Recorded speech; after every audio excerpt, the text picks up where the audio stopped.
సంక్రాంతి అంటే మనకు గుర్తొచ్చేది కోడి పందాలు, పతంగులు పోటీలే కాదు. బాక్స్ ఆఫీస్ ఫైట్ కూడా ఈ ఫెస్టివల్ టైంలోనే కాస్త ఎక్కువగా ఉంటుంది. జనరల్ గా చాలా మంది యంగ్ హీరోలు, స్టార్ హీరోలు మెగాస్టార్ తో పోటీ పడాలంటే భయపడతారు.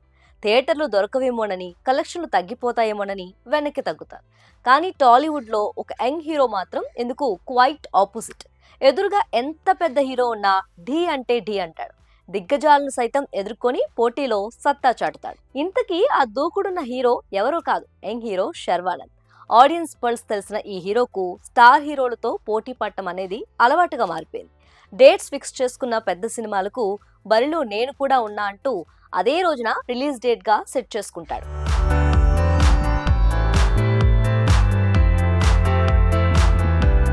2026 సంక్రాంతి కూడా శర్వా అదే దూకుడు చూపించబోతున్నాడు. తన కొత్త సినిమా నారీ నారీ నడుము మురారి సినిమాను 2026 సంక్రాంతి కానుకగా రిలీజ్ చేస్తున్నట్టు మూవీ యూనిట్ రీసెంట్ గా అనౌన్స్ చేసింది.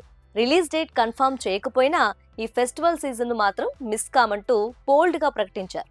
అంటే 2026 సంక్రాంతికి ఇప్పటికే లైన్ లో ఉన్న చిరంజీవి, మనశంకర వరప్రసాద్, ప్రభాస్, రాజాసాబ్, రవితేజ, భర్త మహాశైలు లాంటి బిగ్ స్టార్స్ కు శర్వానంద్ కూడా గట్టి పోటీ ఇవ్వబోతున్నాడు. ఇది నిజంగా మాస్ ఫైట్ అనొచ్చు. శర్వానంద్ కి స్టార్స్ తో పోటీ కొత్త ఏమి కాదు. ఇది ఆయనకు సక్సెస్ సెంటిమెంట్ గా మారిపోయింది.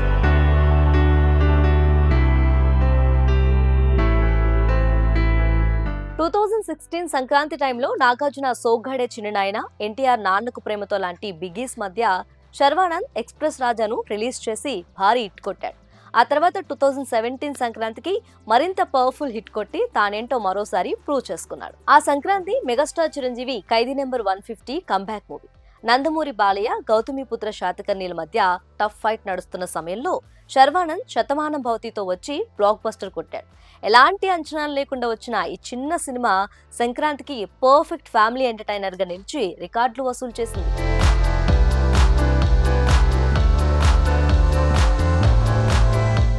గతంలో పాతతరం స్టార్ హీరోలతో పోటీపడి 2 సార్లు సక్సెస్ సెంటిమెంట్ ను నిలబెట్టుకున్న శర్వానంద్ ఇప్పుడు చిరంజీవి, ప్రభాస్ లాంటి పాన్ ఇండియా స్టార్లతో పోటీకి సిద్ధమయ్యాడు.